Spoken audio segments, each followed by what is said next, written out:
Now I headed north, and on the way I crossed an improvised log bridge. The unsettling thing about these bridges is that you never know what load they're built to withstand until you get to the other side. Then it might be too late. On the way, I saw one of the most fabulous sights in all of Africa. Kalambo Falls, highest waterfall on the continent, twice as high as Victoria, a 720-foot drop. It's situated way down at the southern tip of Lake Tanzania on the Tanzania-Zambia border.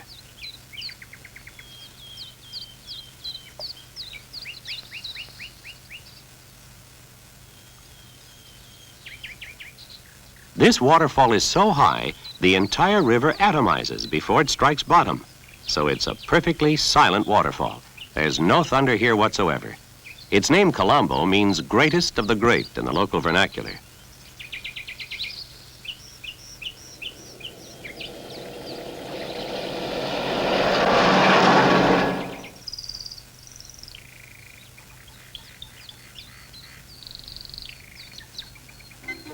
Zebras have few pleasures in life, but this is one of them.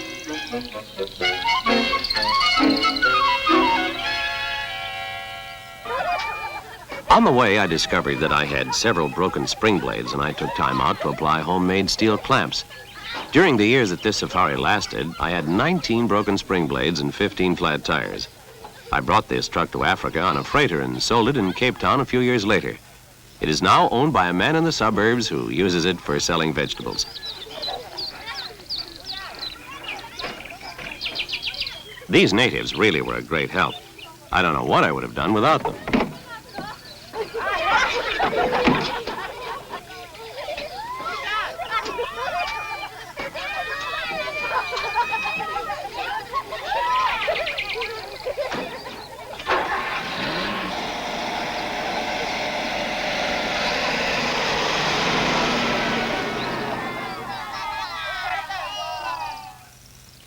I made a base camp here, and one day as I returned from a hunt, I heard a very strange sound.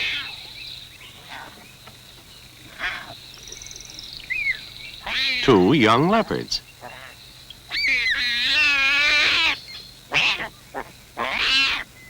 I took a quick look around for Mother Leopard because she would be very displeased if she knew I was going to adopt her cubs. They were about 3 weeks old and weighed 2 pounds apiece. I called them Sputnik and Mutnik.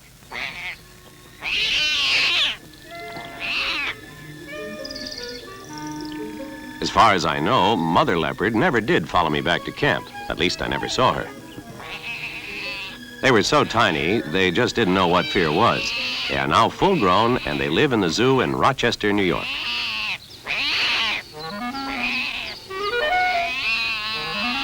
I had some dehydrated milk already prepared for my baby antelope, and of course I always carry baby bottles with me when I'm on safari.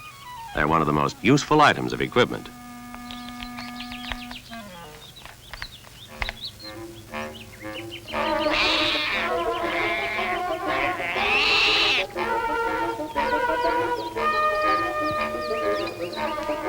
Oh, Mother Leopard must have been away a long, long time. I fed them up on calcium gluconate, cod liver oil, vitamins, milk, and meat, and they doubled their weight in a month. Leopards are easy to raise, and they make wonderful pets.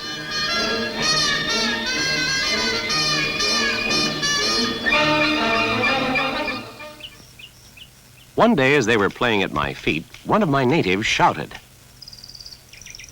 Bueno, bueno, mamba! And there he was, a black mamba, the fastest and deadliest snake in Africa. I ran for my snake stick because these snakes are highly sought after by zoos in America, and I'm going to try to capture him alive. The poison of a mamba acts very much like the poison of a cobra, paralyzing the nerve centers of the body, but it acts much more quickly than cobra venom. I had no serum for the bite of a mamba, so I had to be very careful how I handled him.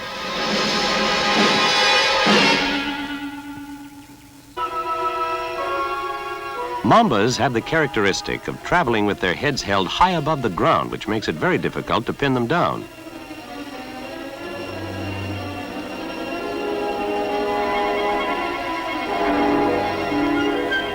When a mamba is angry, he flattens his neck.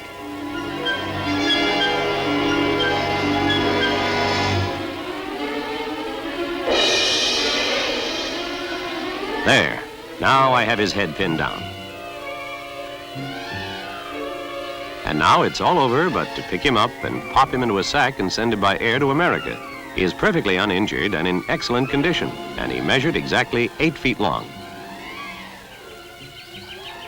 Mambas are long, thin, graceful snakes, and they have real poise.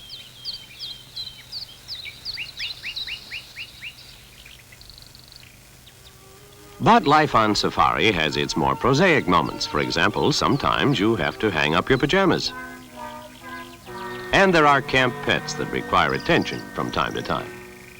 Natives come to me constantly looking for medical care, like this Maasai tribesman who has a bad eye infection. These tribal natives look upon all Europeans camped in remote bush country as doctors. They believe we all have magical powers, and every day I have at least 3 or 4 natives coming to me looking for medical care. I gave him some penicillin capsules and a cup of water. But if you remember, these Maasai drink about as much water as a Frenchman, so I had a devil of a time getting him to swallow these capsules.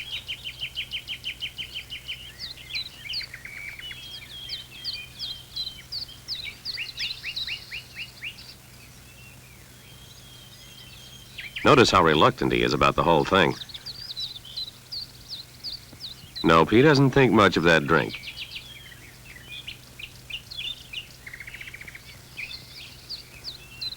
I asked this fine-looking tribesman to come back the next morning for some more penicillin. His trouble was cleared up in 1 week.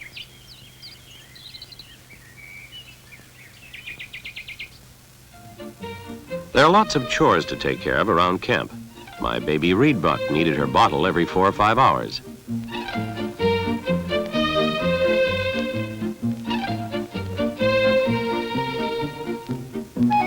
And Trudy whooped and hollered like a little girl looking for attention.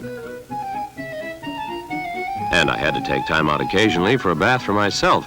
And out here, there was such a water shortage that I had to bathe in dishwater and save the water after the bath. Meanwhile, Sputnik and Mutnik fought over last night's kudu bone.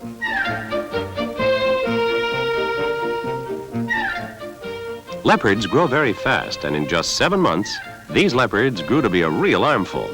But chimps don't grow nearly as fast as leopards, and every time I took these beasts out of the compound, Trudy ran for the truck.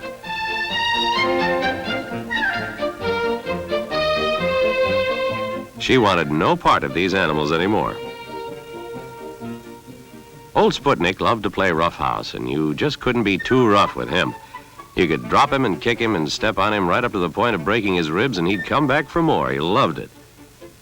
But the thing he loved the best was to be laid on his back and tickled.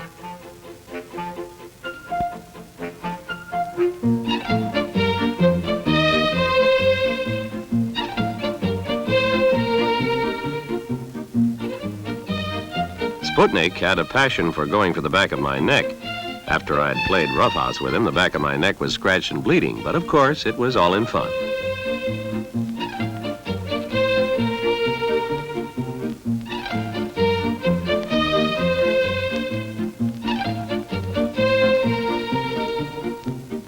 Sputnik weighed about 75 pounds at this point.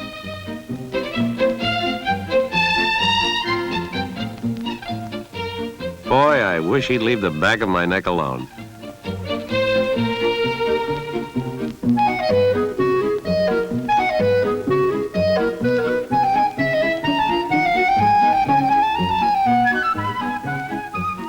Sputnik's favorite playmate was Jackie, a dog that belonged to a professional hunter in Livingston. And although they were about the same size and weight, you can see that nature intended them for entirely different functions by the difference in the size of their paws. These two fellas were fast friends. They really loved each other.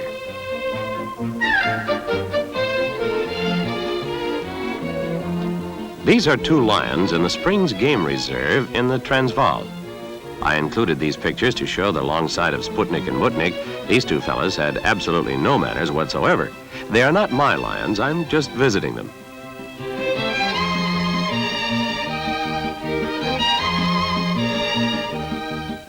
Each time I played with these beasts, it cost me a shirt, a pair of pants, and a bit of hide.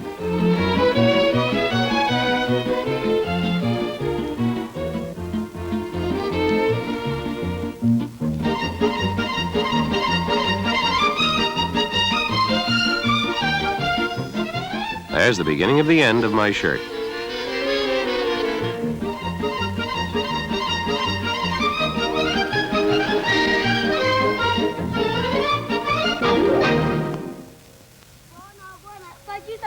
One day, a little boy came running to my camp and told me that a native in the nearby village had been bitten by a cobra a few hours before. I grabbed my hypodermic syringe and serum, and I followed him.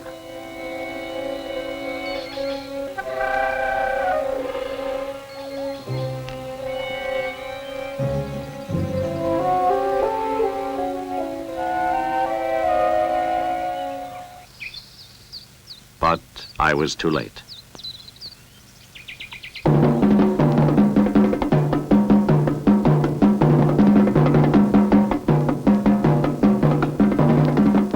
I heard a native woman shout Noha, which in the Salosi language means snake.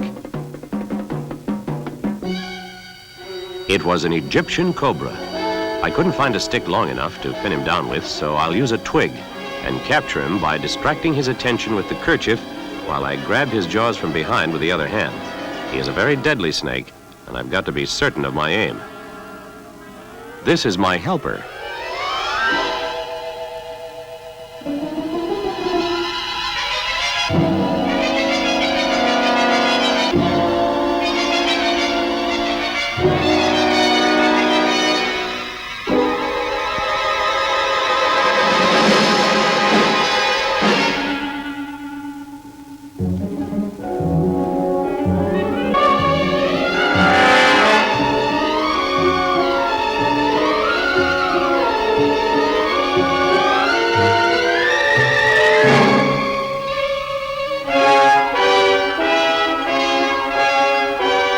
This is the snake the American Museum of Natural History was looking for. They believe that Egyptian cobras from this district are a new subspecies, so I sent him off to the museum by air express.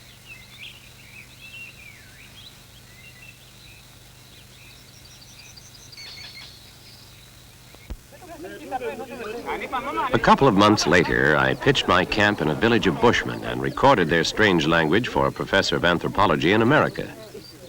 I asked this bushman to tell me how he collected honey in the forest, and I took it down on my tape recorder.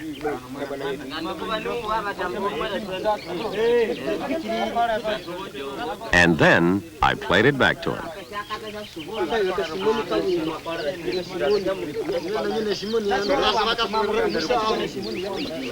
He refused to believe that that was his own voice. When it was all over, he told me that the little man in the black box said exactly the same thing the same way he did.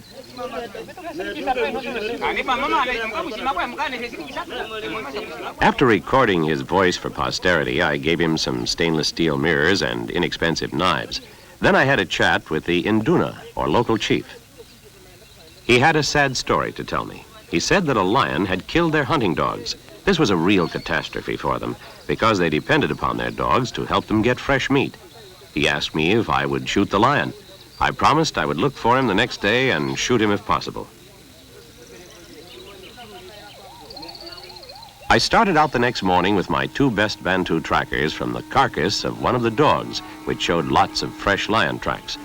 Judging by the size of the tracks, he was a very large lion indeed, and judging by the freshness, he was very close. We knew we would come upon him in a matter of minutes.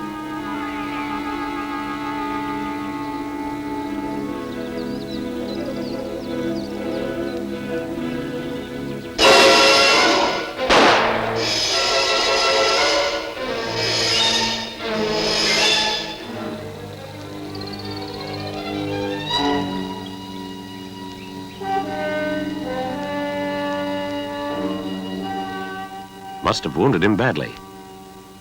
Ndio Bwana, Bunduki Piga Simba, which in Swahili means, yes, Bwana, the gun did strike the lion.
After me, George.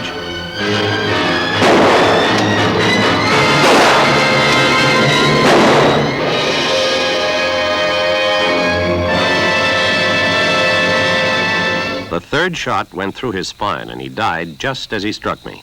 He was a full-grown male that weighed about 450 pounds. I asked my native to go to the nearest village and bring back a lot of others to help carry this beast back to the camp for skinning.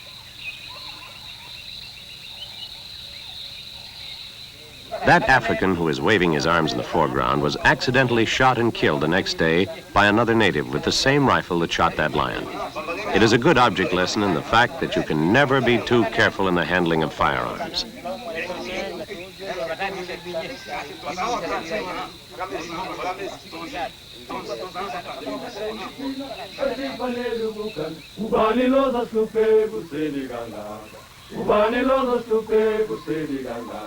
Asina tombitina, esifanele ukukana. Asina tombitina, esifanele ukukana. Ubani loza ngisupe kuseni kangaka. Then I headed for Fort Portal, Uganda, where I had been invited by the government to witness the rare event of exploration in modern times.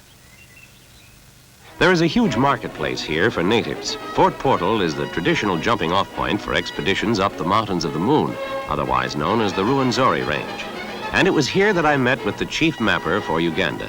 He explained that the government is sending an expedition to the top of the mountains of the moon to map the upper reaches of the Nyamagusani River, which has never been seen or mapped above the 7,000-foot level before. He explained that the river valley is constantly shrouded in clouds, and aerial photos have shown nothing of it because of the solid cloud coverage. According to the government, no one to their knowledge has ever set foot in that river valley above the 7,000-foot level before. 3 weeks later, we started out at the north end of Lake Edward with 50 African porters.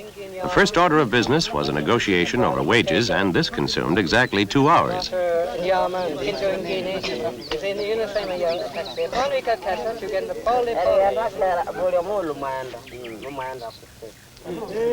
After compromising on a wage, we got together the food for the porters. We had 150 pounds of dried hippo meat, 600 pounds of peanuts, 1,200 pounds of cassava flour, and a live goat and sheep to provide fresh meat. We doled out blankets because where we're going, the altitude is high and the temperature is low. Ruwenzori is higher than any of the Alps in Europe.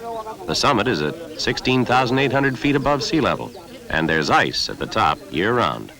Head loads were weighed out at 50 pounds apiece. We have a 50-mile walk ahead of us because we're crossing the range in the long direction from south to north.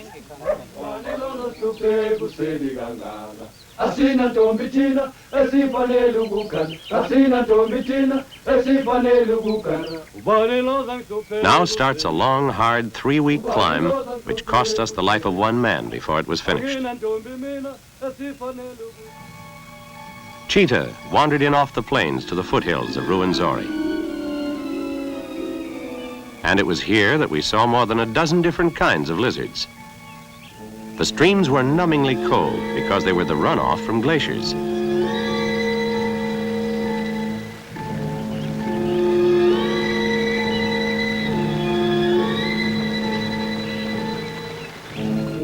We saw lots of game in the rainforest on the approach. Even a few pythons. Soon we left far below us the villages from which our Bakonjo tribesmen came. We picked these Bakonjo because they live in the foothills and are accustomed to carrying heavy loads up steep slopes. They are tough, wiry Africans. The chimps that we saw along the way were talking to each other in Chimpanese.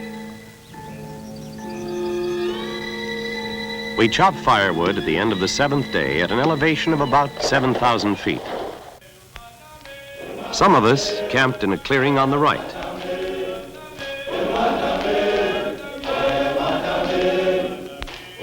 And some on the left. One of our men caught a tree hyrax in a snare, and they carved it up for supper that night.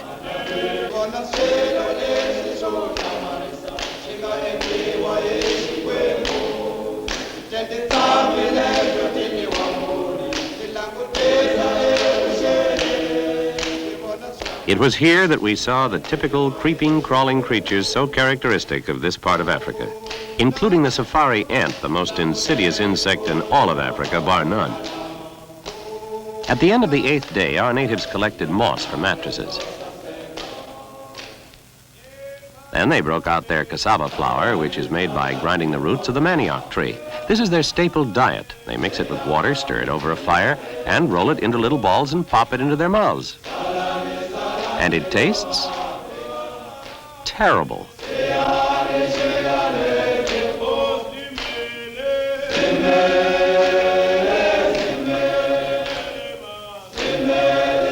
But they love it. They also had mutton for the evening meal. We didn't go much for the cassava flour, so we broke out some tinned goods. The man on the left is the head of the Department of Lands and Surveys for the Uganda government.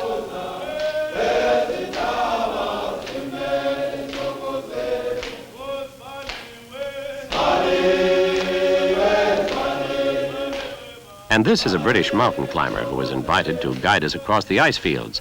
He's had considerable experience climbing the Himalayas of Tibet. And this seedy-looking character is yours truly. After a satisfying meal, the boys fashioned pipes from long-stemmed jungle plants.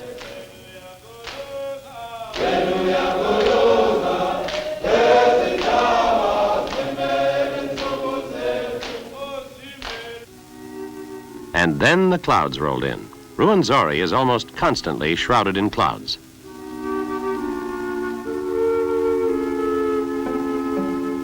In a few minutes, the visibility dropped to a few yards and it was cold and clammy. This is typical Ruwenzori weather.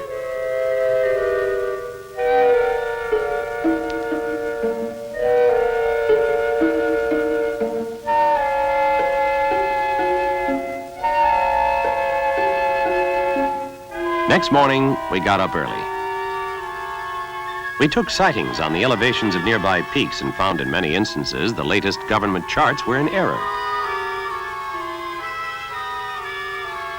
And now the temperature dropped close to the freezing point.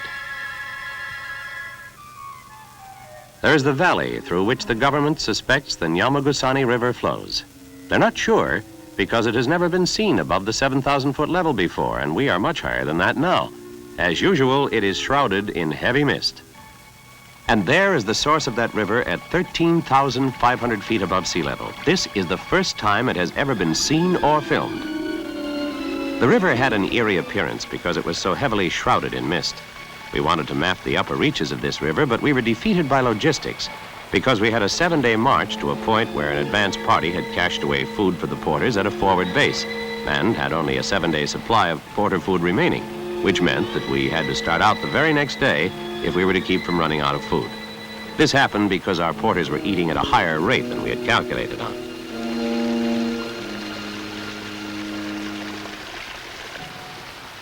The river flowed through a forest which was festooned with hanging moss.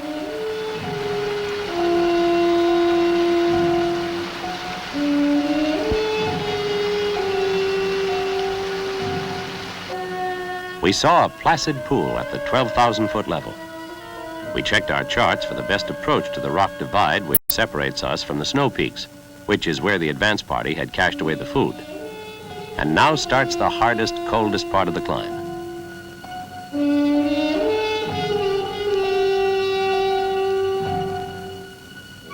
It rained for 17 days out of the 3 weeks, which made the rocks doubly slippery and treacherous.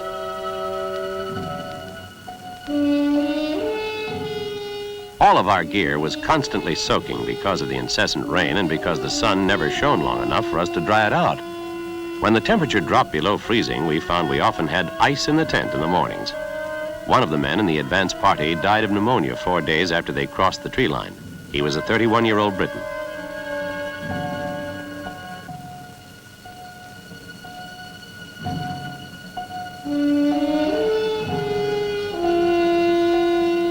This is the first time in my life that I had ever climbed a really big mountain, and it will probably be the last.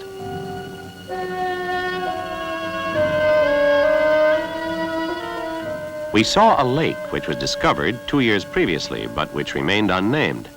It is the policy of the Uganda government to name new geographical features after local names. Our guide said he calls it Cachope.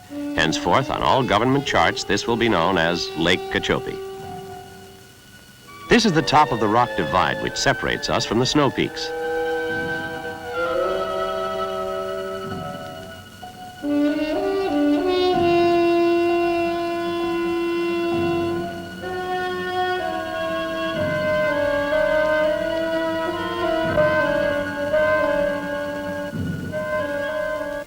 And there at the foot of this glacier are two tiny huts.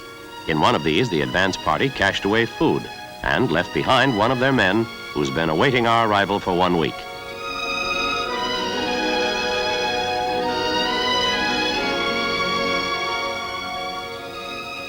Needless to say, he was very pleased to see us. He is a young Oxford graduate who is now in the government service in Tanzania. He said that he had taken sightings on the elevation and azimuths of nearby peaks and found many errors in the latest government charts just as we had. It's not hard to realize when you consider that Ruwenzori was discovered less than 100 years ago, and a good deal of the upper reaches still remain incompletely mapped.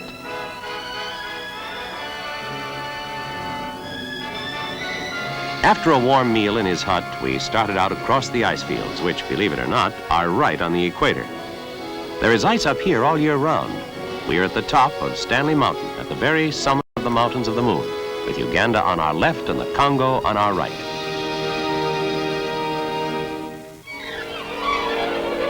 These glaciers are actually rivers of ice.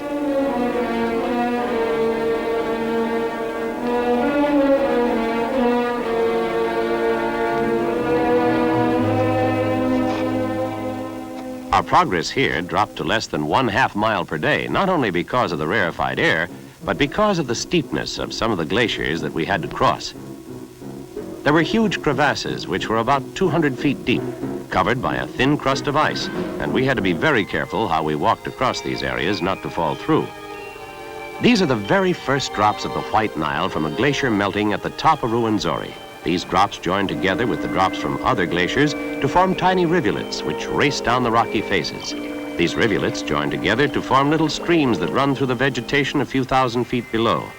And the streams combine to form a real river which ultimately becomes the mighty Nile of Egypt.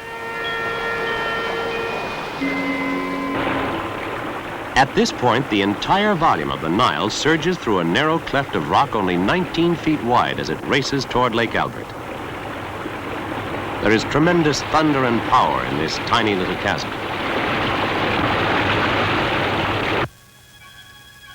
So it is here on the roof of Africa that the Nile is born, nearly 4,000 miles from its mouth in the Mediterranean. From rivers of ice to mountains of fire. Less than 100 miles from Ruwenzori, a volcano was in full eruption. I asked the owner of a light plane if he would fly me over it. He said he would be pleased to, as he'd seen the smoke from the eruption a few days before and was just as curious to see it at close range as I was. This volcano was born from a perfectly flat forest when a fissure suddenly opened up in the ground and molten lava flew skyward. It was one of the rare instances in recorded times that a volcano was born from a perfectly flat surface.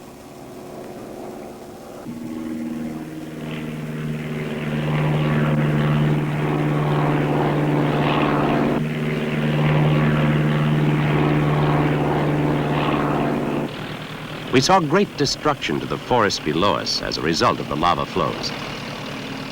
A river of molten lava flowed for 16 miles through the forest, causing the destruction of thousands of acres of woodland. Those patches of white are steam resulting from the rain that's falling now, vaporizing when it strikes the hot lava.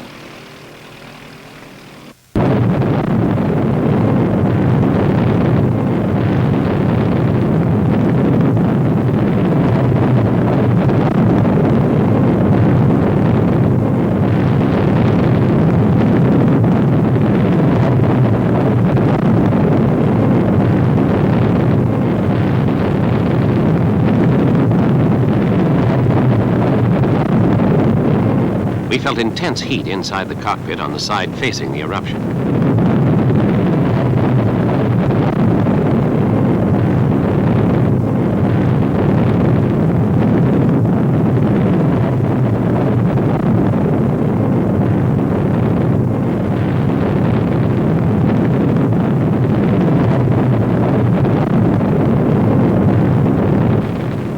This is how the sun looked through the column of steam coming out of the crater.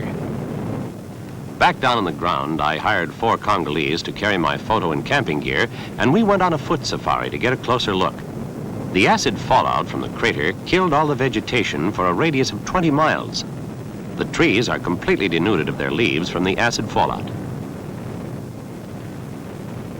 The lava fields were very, very hot, and we had to step lively.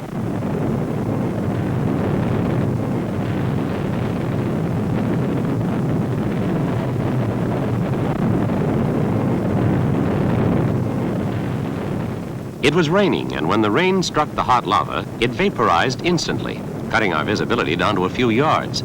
At times, we didn't know whether we were walking toward the volcano or away from it. The only way we could tell was by homing in on the tremendous roar, and sometimes this was very deceptive.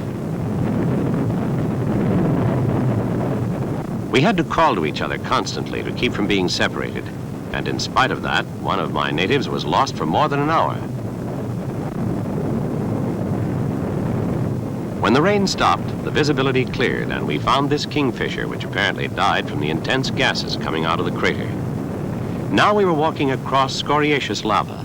That is, huge blocks of very jagged lava, which is sharp as glass, and you must be very careful how you walk across it, not to let the calves of your legs rub against it, or it would cut them to ribbons.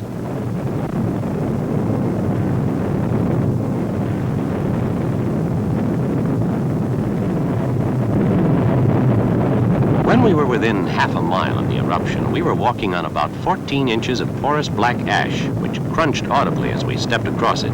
Some of this light black ash was being carried more than 20 miles away by the winds aloft. Molten lava flowed around tree trunks, and the intense heat consumed the lower part of the trunk, leaving gaping holes, and you had to be very careful not to step in one of these. The temperature of molten lava is about 2,500 degrees Fahrenheit, or about the same as molten steel.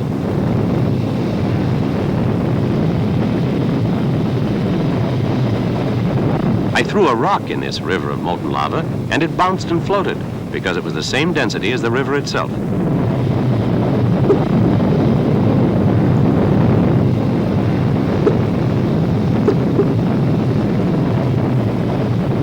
There were huge boulders floating in the river, boulders as large as automobiles.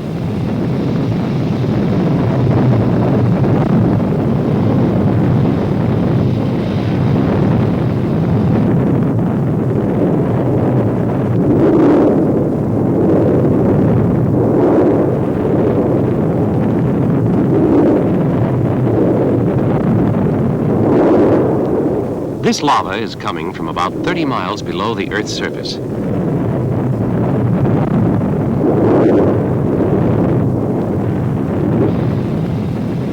This river is 100 feet wide, and it is flowing through the west branch of the Great Rift Valley in the eastern part of the Congo in Kivu province. My natives were deathly afraid of this volcano, not only for obvious reasons, but because they were so steeped in superstition, they thought this was their fire god, and they thought that if they got too close, he would recognize their faces. So I had to pay them a bonus to get them up this close.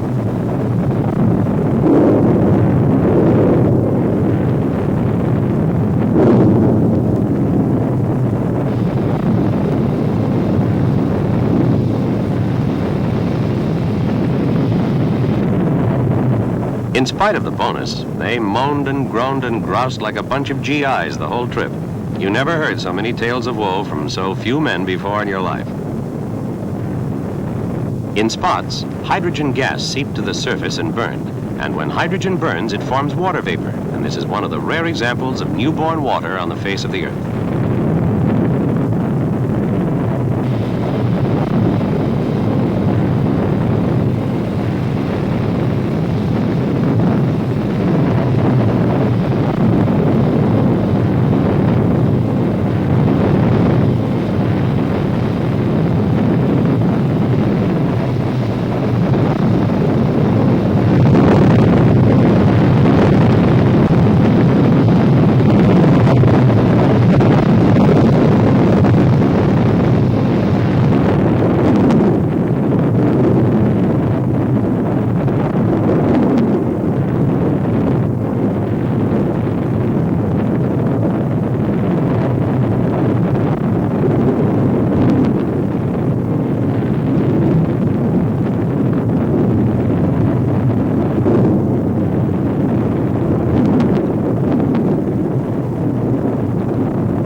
This volcano erupted continuously for 5 months, and then, after causing destruction to thousands of acres of woodland, the eruption slackened.